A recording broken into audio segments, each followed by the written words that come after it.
শেখ হাসিনার পর্ব শেষ।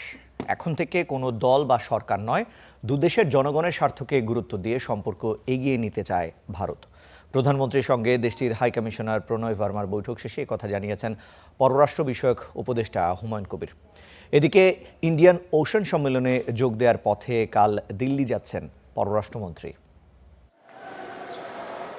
সচিবালয়ে প্রধানমন্ত্রী তারেক রহমানের সঙ্গে ভারতীয় হাইকমিশনার প্রণয় ভার্মার সৌজন্য সাক্ষাৎ। তাতে প্রায় 1 ঘন্টার আলোচনা হয় ঢাকা দিল্লির সম্পর্ক নিয়ে।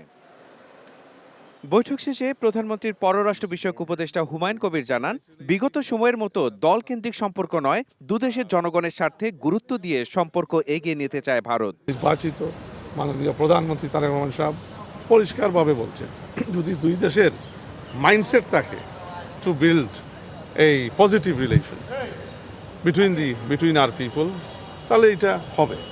দুইও জায়গার মাইন্ডসেটের প্রয়োজন আছে। কারণ ওনার নেতৃত্বেই আগামী বাংলাদেশ এবং বাংলাদেশের সম্পর্ক ভারতের সাথে এগিয়ে নিবে ভারত, মানে আগ্রহী। So it's a clean break from the past. প্রধানমন্ত্রীর নেতৃত্বে ঢাকা দিল্লির সম্পর্কের ভিত সুদৃঢ় হচ্ছে জানিয়ে হুমায়ুন কবির বলেন, মরিশাসে ইন্ডিয়ান ওশান সম্মেলনে পররাষ্ট্রমন্ত্রীর যোগদানে তা আরও গতি পাবে। অন রুট মরিশাস, তো এই অপরচুনিটিটা মানে ইউটিলাইজ করে একটা গুডউইল জেস্টার দেখানো এবং তাদেরকে থ্যাঙ্ক করা, এবং কিভাবে আগামীতে ধরেন কিছু কিক স্টার্ট করা যায় সম্পর্ক।